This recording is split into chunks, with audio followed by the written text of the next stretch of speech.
दोस्तों नमस्कार। चर्चा का विषय में आप सभी का मैं विश्वपति स्वागत करता हूं।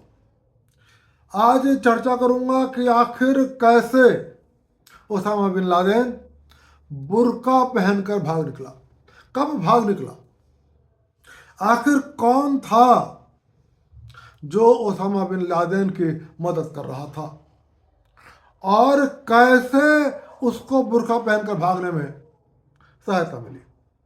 हालांकि इसके बाद बात करूंगा बिहार की सबसे हॉट विधानसभा सीट मोकामा पर, जहां पर एक हत्या हो गई है। जिसकी हत्या हुई है उसका भी इतिहास बहुत अच्छा नहीं है, लेकिन हत्या हत्या होती है और किसी भी प्रकार की हत्या का समर्थन नहीं किया जा सकता। दोस्तों सबसे पहले आ जाते हैं ओसामा बिन लादेन के ऊपर। बुर्के के बारे में सब जानते हैं। बुर्का मुस्लिम समाज में महिलाओं की पोशाक का एक अभिन्न अंग है। मुस्लिम समाज में आज भी, कम से कम भारत में, जो महिलाएं बुर्का नहीं पहनती, यदि वो अमीर घराने के नहीं है या किसी ताकतवर घराने के नहीं है, तो उन महिलाओं को तमाम तरीके के ताने सुनने होते हैं। हालांकि पूरी दुनिया में बुर्का पहना जाता है, लेकिन उसके बाद भी दुनिया के कई इस्लामिक देश ऐसे हैं जहां बुर्के की प्रथा नहीं है। लेकिन जो भी है, चाहे वो भारत है, चाहे पाकिस्तान है, चाहे बांग्लादेश है, कोई और है, हर जगह एक नियम खास है कि गरीब के लिए बुर्का अनिवार्य है। हम पाकिस्तान के बहुत सारे वीडियोस देखते हैं, हम और भी देशों के बहुत सारे वीडियोस देखते हैं कि जहां अमीर घराने की महिलाएं बुर्का नहीं पहनती, उनसे कोई कुछ नहीं कर सकता। बुर्के को कुछ लोगों ने बदनाम भी कर रखा है, और वो इस रूप में, या आए दिन आप सोशल मीडिया पर ऐसे फोटोज देखते होंगे, ऐसे वीडियो देखते होंगे, किसी दुकान पर गई, सामान चुराया और बुर्के में रख लिया। यहाँ तक कि स्मगलिंग में भी बुर्का बहुत ज़्यादा इस्तेमाल हो रहा है। और ख़ास तौर से जो सोने चांदी के आभूषणों वाले दुकानदार हैं, वो तो बहुत सावधान रहते हैं। लेकिन सिर्फ यही सब लोग नहीं, ओसामा बिन लादेन ने भी बुर्के का भरपूर फायदा उठाया और वो बुर्के की सहायता से अमेरिकी सेना को धोखा देने में कामयाब रहा। सबको पता है 11 सितंबर 2001 का वो दिन, कि जब ओसामा बिन लादेन के गाइडेंस में अल-कायदा ने दुनिया के सबसे घातक हमलों में से एक हमला न्यूयॉर्क में करा था। और जब उसके विमान न्यूयॉर्क में टावर से टकराए थे, करीब 3000 लोग इस हमले में मारे गए थे। इस हमले की एक खासियत जो हर हमले में होती है दुनिया के, वो भी थी कि हमलावर पाकिस्तानी भी थे।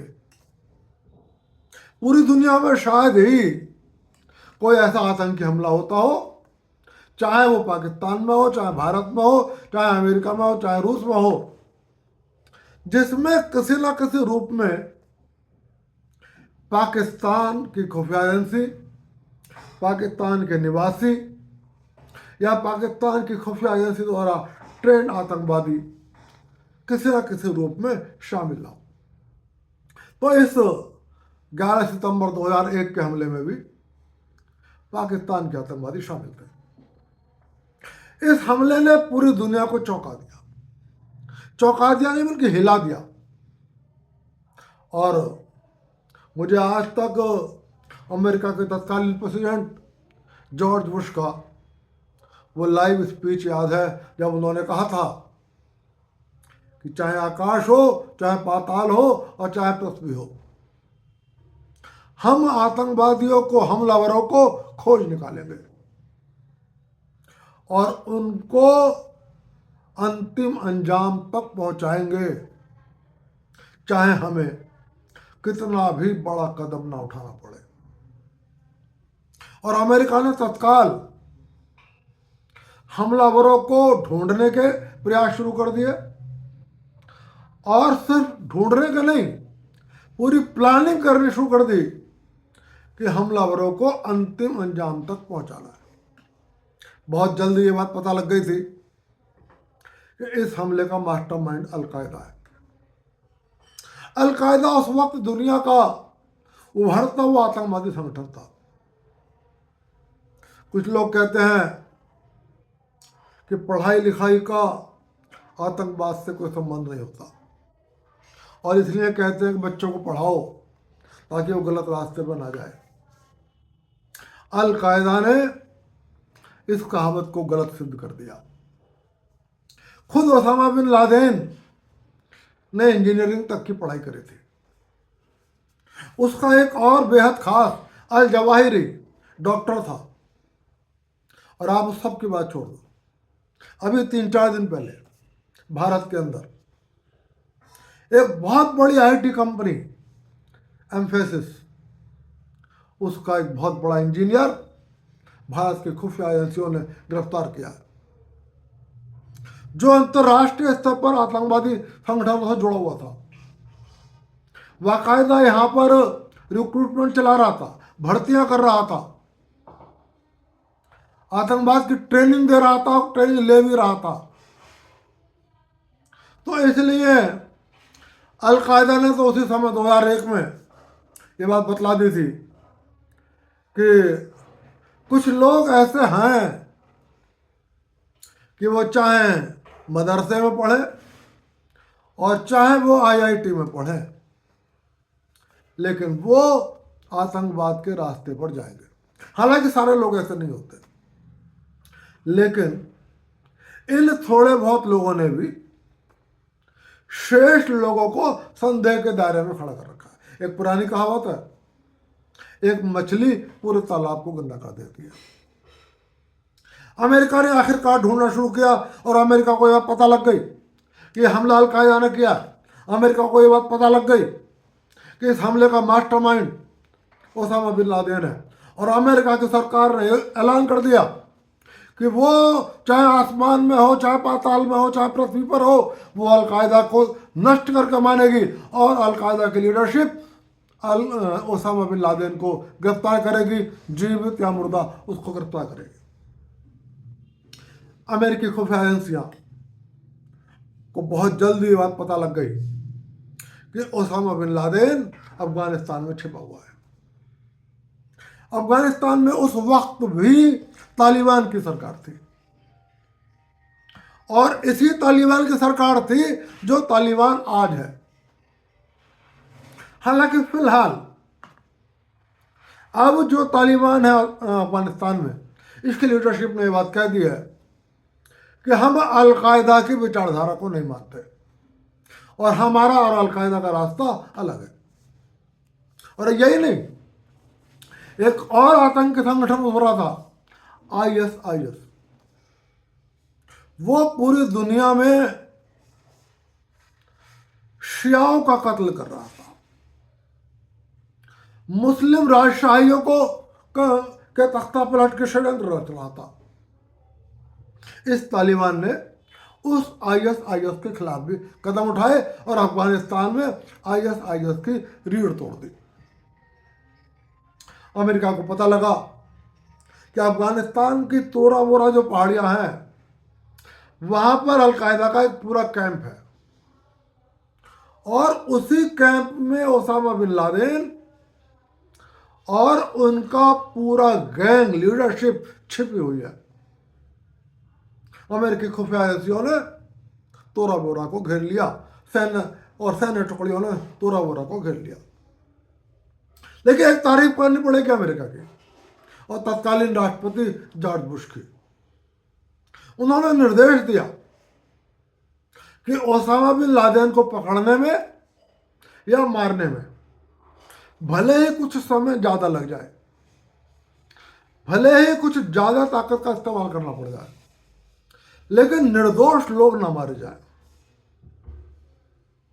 उनको पूरा उम्मीद थी कि पाकिस्तान अमेरिका की सहायता करेगा, और पाकिस्तान ने वादा भी करा था कि वो अमेरिकी प्रशासन की पूरी मदद करेगा, अलकायदा को नष्ट करने में सहायता करेगा, और ओसामा बिन लादेन को जिंदा या मुर्दा गिरफ्तार करने में अमेरिका की सहायता करेगा। और इसी कारण से तत्कालीन जॉर्ज बुश सरकार ने बड़ी मात्रा में आर्थिक और सैन्य सहायता अमेरिका को दी। जब अमेरिका को पता लग गया कि तोरा बोरा पहाड़ियों में छिपा हुआ है, उन्होंने चारों ओर से घेर लिया। 1 महीने तक तोरा बोरा की पहाड़ियों पर ना तो नीचे से किसी को जाने दिया और ना ऊपर से किसी को नीचे आने दिया, और हर दृष्टिकोण से, हर उपलब्ध सूचनाओं के माध्यम से अमेरिकी खुफिया एजेंसी ने पहले यह सुनिश्चित किया कि पहाड़ियों पर ओसामा बिन लादेन और उसका परिवार ही है और उसका गैंग ही है। जब ये 1 महीना बीत गया और अमेरिका के सेना के जो विशेष टुकड़ी थी, जो विशेष कमांड थी, सेंट्रल कमांड, जो इस पूरे ऑपरेशन को निर्देशित कर रही थी, जिसके जनरल थे जनरल फ्रैंक्स, जब 1 महीने बाद उन्हें विश्वास हो गया तो उन्होंने निर्णय करा कि अब ऑपरेशन किया जाए। चूंकि अमेरिकी सेंट्रल कमांड के अधिकारियों को उर्दू नहीं आती थी, पाकिस्तान की भाषा नहीं आती थी, तो इसलिए भाषा का गैप था पाकिस्तान और अमेरिका के सैन्य अधिकारियों के बीच में। अब पाकिस्तान तो हमेशा आतंकवादियों का मददगार रहा है। पाकिस्तान की पूरी अर्थव्यवस्था, पूरी सामाजिक व्यवस्था आतंकवाद पर टिकी हुई है। और हालांकि अमेरिका अंधेरे में था, लेकिन पाकिस्तान की सेना, पाकिस्तान की खुफिया एजेंसी ISI और पाकिस्तान की सरकार लादेन के नजदीकी संपर्क में थी। भारत सहित दुनिया के कई देशों ने अमेरिका को इस बात के लिए चेताया था कि ओसामा बिन लादेन और अमेरिका और पाकिस्तान, अलकायदा और ISI, ये दोनों अलग अलग चीजें नहीं है। ये अलग अलग नाम तो हैं, लेकिन पाकिस्तान ही अलकायदा है, अलकायदा ही पाकिस्तान है। ओसामा बिन, ऐसे ही अलकायदा ही ISI है और ISI ही अलकायदा। लेकिन अमेरिका को भरोसा था कि पाकिस्तान की सेना के जनरल हमसे आके कस्में खा रहे हैं, बड़े बड़े वादे कर रहे हैं, पाकिस्तान के नेता बड़े बड़े वादे कर रहे हैं, तो हमें उन पर विश्वास करना चाहिए। इसी विश्वास का फायदा उठाया अलकायदा और पाकिस्तान की खुफिया एजेंसी ISI ने, क्योंकि पाकिस्तान की खुफिया एजेंसी ISI किसी भी कीमत पर यह नहीं चाहती थी कि ओसामा बिन लादेन मारा जाए या ओसामा बिन लादेन गिरफ्तार हो, और ना वो ये चाहते थे कि अमेरिका का ये ऑपरेशन सफल हो।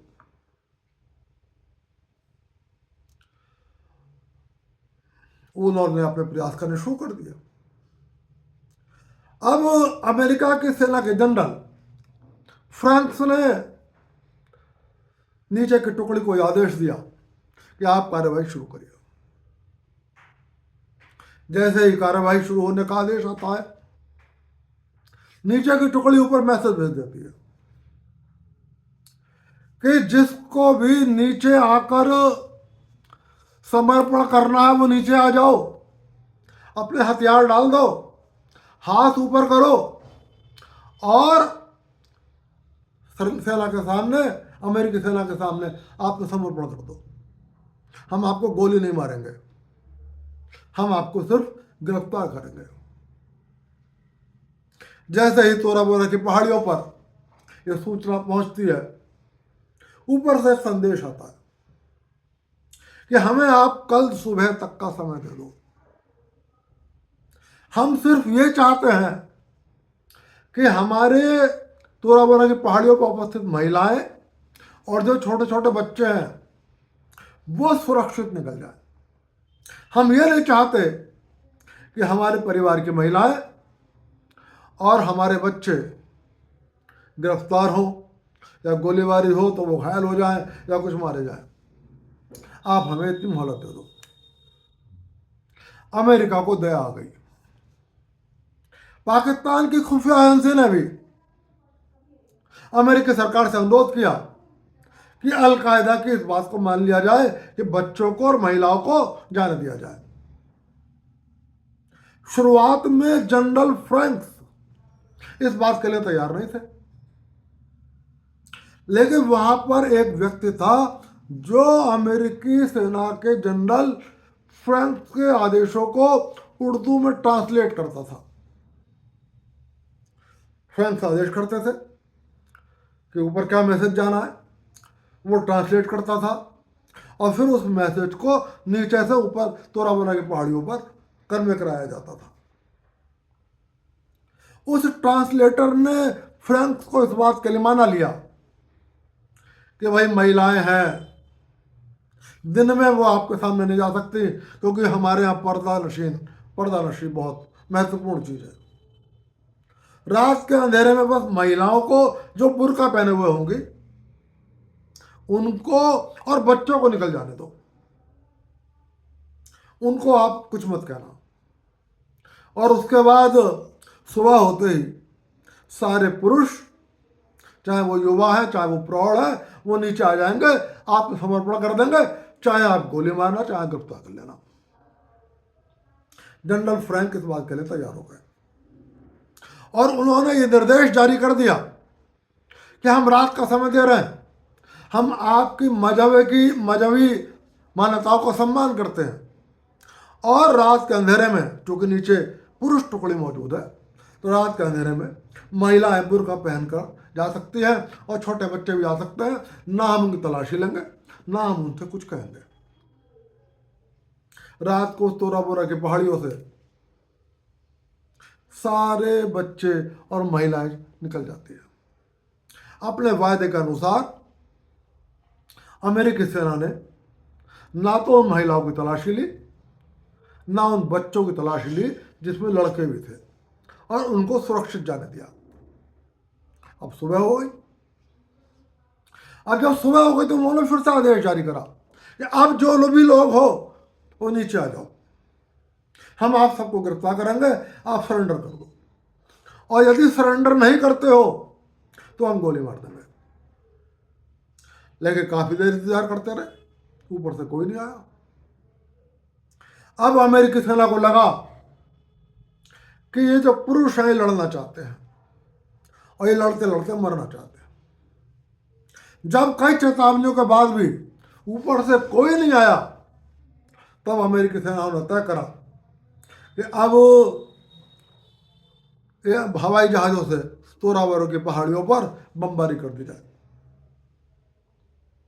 और जहाज़ों को आदेश दे दिया गया कि वो तोरा बोरा की पहाड़ियों पर बमबारी कर दें। तोरा बोरा की पहाड़ियों पर बमबारी कर दी गई। लेकिन वो आदेश मिलने के बाद जब बमबारी करने जहाज पहुंचे तो उन्होंने देखा सुनसान है, कोई आदमी का बच्चा ही नहीं है। हाँ, कुछ सामान बिखरा पड़ा है, कुछ रहने के टेंट से बने हुए हैं, लेकिन कहीं कोई आदमी दिखाई नहीं दिया। उन्होंने बमबारी तो कर दी, लेकिन नीचे आकर ये कहा कि वो ये बमबारी का आदेश क्यों दिया गया, वहां तो कोई था ही नहीं, कोई आदमी नहीं था। अब अमेरिकी सेना बहुत चकरा गई। अमेरिकी सैन्य टुकड़ी ने पहाड़ी पर चलना शुरू कर दिया। उन्हें न रास्ते में कोई व्यक्ति मिला, ना कोई डेड बॉडी मिली, और ऊपर तक कुछ नहीं मिला। तब अमेरिकी सेना को लगा कि आखिर हुआ क्या है। जांच बैठी और तब जांच में पता लगा कि वो जो ट्रांसलेटर था, जो जनरल फ्रैंक के आदेशों को ट्रांसलेट कर रहा था, वो अलकायदा और पाकिस्तान की खुफिया एजेंसी आईएसआई का एजेंट था। यानी कि अलकायदा ने और पाकिस्तान की खुफिया एजेंसी आईएसआई ने अमेरिका की सेना में सैन्य टुकड़े में घुसपैठ कर ली थी, उस सैन्य टुकड़े में जिसको ऑपरेशन करना था। और जिस वक्त जनरल फ्रैंक ने आदेश दिया था, उसी वक्त ट्रांसलेटर ने पाकिस्तान की खुफिया एजेंसी और जमीन पर मौजूद अलकायदा के नेटवर्क को सूचना दे दी कि सुबह होते ही गिरफ्तार कर लिए जाओगे। मैंने जनरल फ्रैंक को इस बात के लिए मना लिया है कि बुर्का पहने हुए किसी भी महिला की तलाशी नहीं ली जाएगी, किसी लड़के की तलाशी नहीं ली जाएगी। इसलिए ओसामा बिन लादेन को बुर्का पहनाओ और यहाँ से निकाल दो।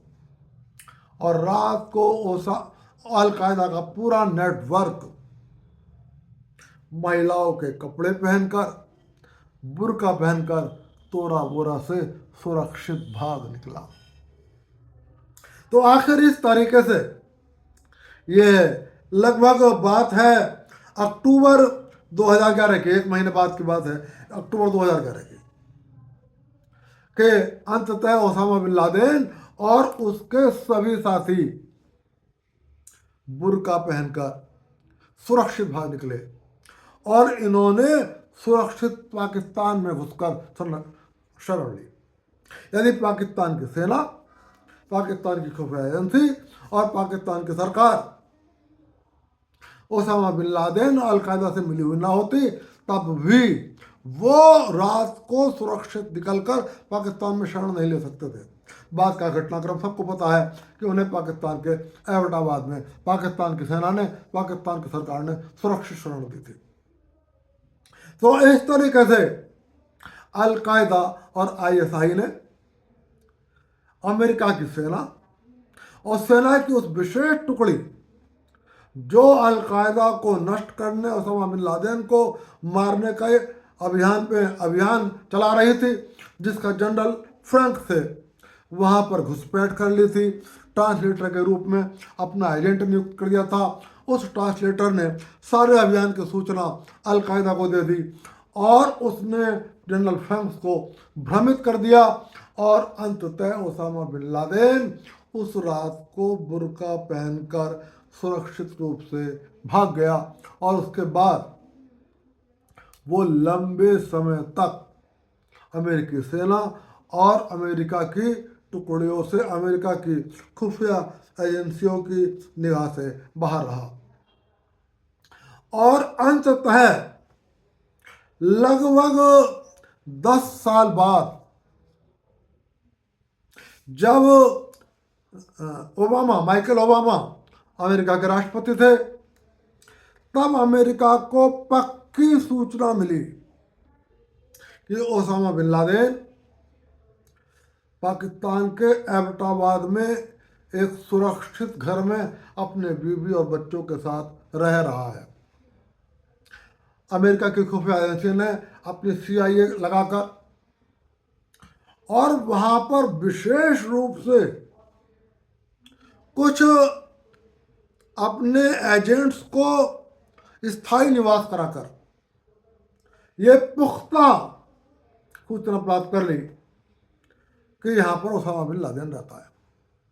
और उसके बाद आप सबको पता होगी कि माइकल ओबामा के समय पर रात को अफगानिस्तान से अमेरिका के जहाज़ों ने उड़ान भरी, एबटाबाद के खास उस मकान के ऊपर वहाँ कमांडोज उतरे। वहाँ पर भी ओसामा बिन लादेन ने अपनी एक बुर्का पहने बीवी को आगे करके बचने का प्रयास किया, लेकिन इस बार अमेरिकी कमांडोज बिल्कुल पूरी तरीके से सुरक्षित वो थे। उन्हें पूरी तरीके से आदेश थे कि किसी के ऊपर भी रहम नहीं करना है, और उन्होंने वहाँ पर ओसामा बिन लादेन को मार दिया और उसके कई बच्चे भी मारे गए। हालांकि जब ये निश्चित हो गया, उन्होंने पकड़ लिया था और कैमरे पर वाशिंगटन में बैठे हुए अमेरिकी सरकार खुद ओबामा और CIA के चीफ को दिखलाया गया कि देखो यही व्यक्ति है ना ओसामा बिन लादेन। उन्होंने कन्फर्म कर दिया कि हाँ यही ओसामा बिन लादेन है, इसको मार दो। तो उन्होंने वहीं पर उसकी गोली मार कर हत्या कर दी और ओसामा बिन लादेन उसके पैरों में गिर गया, उससे रहम की भीख मांगता रहा, उससे कहता रहा कि मेरे छोटे छोटे बच्चे हैं, मेरी बीबियाँ हैं, मुझे माफ़ कर दो, मैं अपनी गलतियों के लिए क्षमा कर रहा हूँ। लेकिन अमेरिकी कमांडोज ने उस ओसामा बिन लादेन जिसने कई हजार लोगों की निर्मम हत्या करी थी, जब मौत उसके सामने आई तो वो रहम की भीख मांगने लगा और अमेरिकी कमांडोज के पैरों में उसने अपना सिर रख दिया था। लेकिन अमेरिकी कमांडोज ने कोई चूक नहीं करी और गोलियों से उसे भून दिया। तो दोस्तों, इस तरीके से इस बुरके ने ओसामा बिन लादेन को भी 10 साल तक जीवित रखा और अमेरिकी सेना की टुकड़ी और अमेरिकी खुफिया एजेंसियों से बाहर रखा। दोस्तों, मैंने कल जब फेसबुक लाइव करा था तब बिहार के चुनाव पे बात कर रहा था और मैं कल भी बात कर रहा था कि मोकामा एक सबसे बहुत सीट है बिहार की और वहाँ पर जनता दल यू के नेता अनंत कुमार सिंह चुनाव लड़ रहे हैं। उनको भी एक बहुत बड़ा बाहुबली माना जाता है और उनके मुकाबले पर भी लालू यादव ने एक बाहुबली को खड़ा किया है। उनका नाम है सूरजभान और लगातार ये आशंकाएं थी कि भाई मोकामा में कुछ भी हो सकता है। लेकिन बस जब मैं फेसबुक लाइव करके ही चुका था तभी सोशल मीडिया से पता लगा कि आज मोकामा में हिंसा हो गई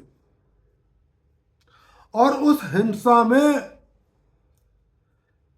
एक दुलार चंद यादव नाम का व्यक्ति की हत्या हो गई। हालांकि अभी तक भी जिस वक्त मैं वीडियो बना रहा हूं कंफ्यूजन है कि गोली किसने मारी, कैसे हत्या हुई।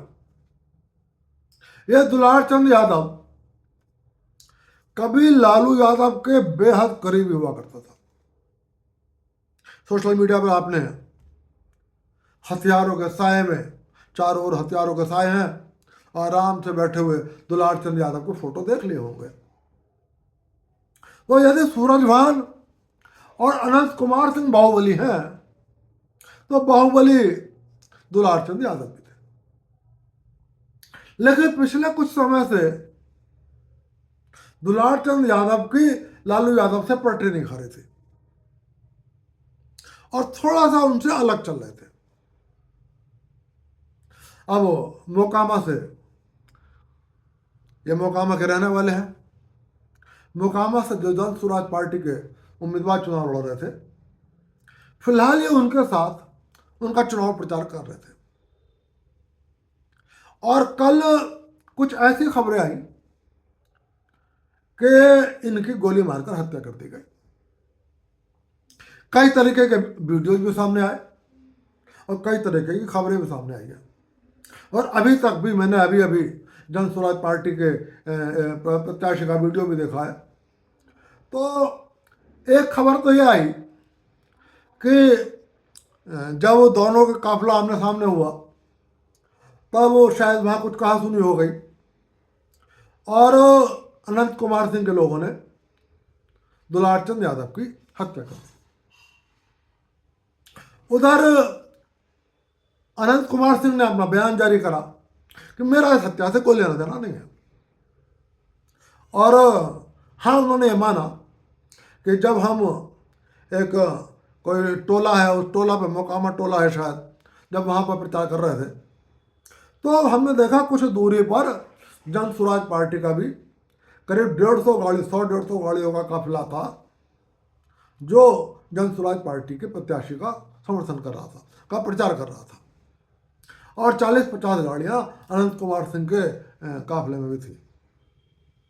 एक खबर तो यह आई कि जैसे ही अनंत कुमार सिंह का काफिला आगे बढ़ा और जन स्वराज पार्टी के प्रत्याशी के काफिले का आमना सामना हुआ तो जन स्वराज पार्टी के प्रत्याशी के समर्थकों ने अनंत कुमार सिंह मुर्दाबाद, जनता दल यू मुर्दाबाद और एनडीए मुर्दाबाद के नारे लगाने शुरू कर दिए। निश्चित रूप से जवाबी कार्रवाई भी हुई होगी, जवाबी नारेबाजी भी हुई होगी, इस बात को मैं नहीं, इससे इनकार नहीं करता। कहते हैं इसी दौरान कुछ कार्यकर्ताओं में हाथापाई हो गई। आरोप यह है अनंत कुमार सिंह का कि जन स्वराज के कुछ लोगों ने अनंत कुमार सिंह के काफिले की गाड़ियों में तोड़फोड़ करनी शुरू कर दी। कहा जा रहा है कि उसी समय एक गाड़ी में दुलारचंद यादव भी बैठे हुए थे। वो भी अपनी गाड़ी से उतर के आए देखने के लिए कि माजरा क्या है। इसी बीच किसी ने दुलारचंद यादव की हत्या कर दी। हालांकि अभी भी हत्या के मामले में कई बातें सामने आ रही है। यह कहा जा रहा है कि गोली नहीं मारी गई, उनके साथ हाथापाई करी गई और फिर उन पर गाड़ी चढ़ा दी गई। और दूसरी खबर यह आ रही है कि उनकी गोली मार कर हत्या कर दी गई, लेकिन यह नहीं पता गोली किसने मारी गई। इस बात का कोई पुष्ट प्रमाण नहीं मिल रहा, जबकि बहुत सारे वीडियो सामने आए हैं कि अनंत कुमार सिंह के काफिले में से किसी ने दुलारचंद यादव को गोली मारी है। इस बात का कोई प्रमाण नहीं मिल रहा, क्योंकि गोली मारने वाला सामने किसी भी वीडियो में नहीं दिखाई दे रहा। अब लालू यादव पे लोग आरोप लगा रहे हैं कि अनंत कुमार सिंह के लोगों ने दुलारचंद यादव की हत्या कर दी। उधर जन स्वराज पार्टी के लोग भी ये कह रहे हैं कि जनता दल यू के लोगों ने या अनंत कुमार सिंह के लोगों ने दुलारचंद यादव की हत्या कर दी। लेकिन अब यहां पर एक मूल प्रश्न उठता है, और वो उठता है राजनीति के षड्यंत्रों का। राजनीति में षड्यंत्र बहुत होते हैं। मुझे एक विधानसभा चुनाव याद आ रहा है, उपचुनाव था, और वहां पर एक प्रत्याशी बहुत मजबूत था। वो चुनाव जीतना चाहता था, लेकिन उसको लगा कि यदि मैं इस वक्त चुनाव हो गया तो मैं चुनाव जीत नहीं सकता। अब करे तो करे क्या। लोगों को शक हो गया था कि कुछ ना कुछ षड्यंत्र करेगा, और वो षड्यंत्र हुआ। अचानक एक निर्दलीय उम्मीदवार की हत्या हो जाती है और चुनाव पोस्टपोन हो जाता है। तो ऐसे षड्यंत्र बहुत होते हैं। अब यहां पर सवाल यह है, दुलारचंद यादव की हत्या से फायदा किसको हुआ?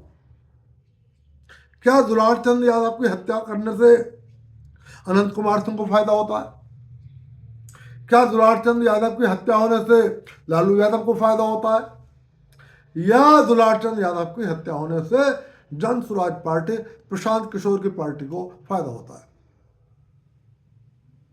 जब सरकार नीतीश कुमार की है और इस बात को सार्वजनिक रूप से खुद राजद के लोग स्वीकार कर रहे हैं कि मोकामा में चुनाव एक तरफा है, छोटे सरकार कहते हैं अनंत कुमार सिंह को, छोटे सरकार चुनाव जीत जाएंगे, तो प्रश्न है अनंत कुमार सिंह या उनके लोग दुलारचंद यादव की हत्या क्यों करेंगे? बात थोड़ी सी समझ में आती है, क्योंकि दुलारचंद यादव की हत्या करने से वोटों का जो पोलराइजेशन हो रहा है, वो पोलराइजेशन हो रहा है लालू यादव की ओर, राष्ट्रीय जनता दल की ओर, इंडी गठबंधन की ओर। नुकसान किसको हो रहा है? नुकसान हो रहा है जनता दल यू को, नुकसान हो रहा है एनडीए को, और नुकसान हो रहा है छोटे सरकार यानी कि अनंत कुमार सिंह को। तो ये बात समझ में आती है। ये कहीं ऐसा तो नहीं है कि किसी ने खेल खेल दिया कि अब किसी को लग रहा हो कि हमारा वोट बिखर रहा है, क्योंकि उधर असदुद्दीन ओवैसी सीमांचल में पूरी ताकत से चुनाव लड़ रहा है, और मुस्लिम समाज में यह बात उठ रही है कि हमारा 19% वोट है, लेकिन मुख्यमंत्री हो जाता है उन यादवों का घोषित जिसका वोट हमसे बहुत कम है, उप मुख्यमंत्री घोषित हो जाता है उनका जिनका वोट बिल्कुल ही कम है। तो कहीं ऐसा तो नहीं है कि किसी ने वोट पोलराइजेशन का प्रयास किया हो? क्योंकि जब दुलारचंद यादव की हत्या हुई है तो चूंकि वो यादव है, स्वाभाविक है यादव समाज में प्रतिक्रिया हो सकती है और वो एकजुट हो सकते हैं। क्या किसी को यह आशंका थी कि हमारे जंगल राज की बात वजह से तेजस्वी यादव के बारे में भी ये जानने के बाद कि यदि इनकी सरकार बनी तो बिहार में गुंडा राज होगा, तो क्या किसी को शक था कि हमारा यादव वोट भी टूट रहा है